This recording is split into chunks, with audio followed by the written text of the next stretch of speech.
ఒక రాజ్యానికి విజయేంద్రుడు అనే రాజు ఉండేవాడు. విజయేంద్రుడు చాలా కఠినాత్ముడు, నిరంశకుడు, ఎవరి చెప్పినా వినడు. అతని పరిపాలన కూడా అతని వల్లనే ఉండేది. రాజుని ఎదిరించే సాహసం ఆ రాజ్యంలో ఎవరికీ లేదు.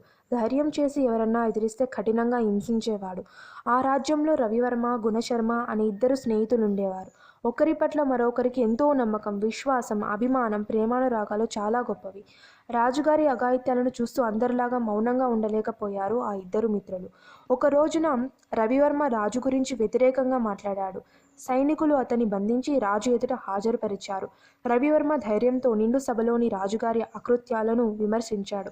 ఆ మాటలు విన్న రాజు కోపంతో రవివర్మను బంధించి కారాగారంలో ఉంచమని భటులను ఆజ్ఞాపించాడు.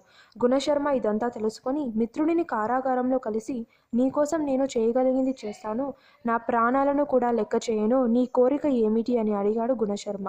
సంతోషంతో రవివర్మ, మిత్రమా, నేను మరణించేలోపు ఒక్కసారి నా తల్లి చెల్లెలిని చూసి వారికి ఏదైనా దారి చూపించి రావాలని ఉంది. ఇంతకంటే నాకు వేరే కోరిక అంటూ ఏమీ లేదు అన్నాడు. వెంటనే గుణశర్మ రాజు దగ్గరకు వెళ్ళి తన మిత్రుడి కోరికను తెలియజేసి, అతను వచ్చే వరకు నేను కారాగారంలో ఉంటాను, దయచేసి ఒక్కసారి విడుదల చేయండి అని వేడుకున్నాడు. చెప్పిన గడువు లోపల రవివర్మ రాకపోతే అతనికి బదులు మరణదండన అనుభవించాలి అన్నాడు రాజు. సరే అన్నాడు గుణశర్మ. రాజు అతని మిత్రుని మీద ఉన్న నమ్మకం చూసి ఆశ్చర్యపడ్డాడు. ఆ ఇద్దరు మిత్రుల గురించి అంతకుముందే తెలుసుకొని ఉన్నాడు. అందుచేత అతని కోరికను మన్నించి, సరే, నీ మిత్రుడికి 1 రోజులు గడువిస్తున్నాను, నెల తర్వాత ఇదే రోజుకు నీ మిత్రుడు రాకపోతే నువ్వు మరణిస్తావు అని హెచ్చరించి రవివర్మను విడుదల చేశాడు. 1 రోజులు గడిచినవి.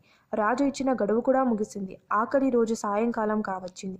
రాజు కారాగారంలో ఉన్న గుణశర్మ దగ్గరకు వెళ్ళి, ఏడీ నీ స్నేహితుడు? జీవితంలో ఎవ్వరికీ నమ్మకు, చాలా చిన్న వయసులోనే మరణిస్తున్నందుకు నాకు చాలా బాధగా ఉంది. నీ తెలివి తక్కువతనానికి ప్రాణాలు పోగొట్టుకుంటున్నావు అన్నాడు రాజు. ఆ సమయంలోని రొప్పుతూ కోటలో ప్రవేశించాడు రవివర్మ. మిత్రుడిని కౌగలించుకొని, ఇంకా ముందుగా వద్దామని ఎంతో ప్రయత్నం చేశాను, దారి పొడుగున అడ్డంకులే, నీ దయ వల్ల నా వాళ్ళను చూడగలిగాను, వారికి జీవనాధారం ఏర్పాటు చేశాను, నేను నీకు ఎంతో రుణపడి ఉన్నాను మిత్రమా అని బాధగా అన్నాడు. వారిద్దరి మాటలు వింటున్న రాజుకు వారి సైనికుల హృదయాలు. అప్పుడు రాజు, నా దేశంలో ఉన్నందుకు నేనెంతో గర్వపడుతున్నాను, ఈనాటి నుండి నేను కూడా ప్రజల యందు ప్రేమానురాగాలతో ఉంటాను అని రాజు ఇద్దరినీ విడుదల చేశాడు.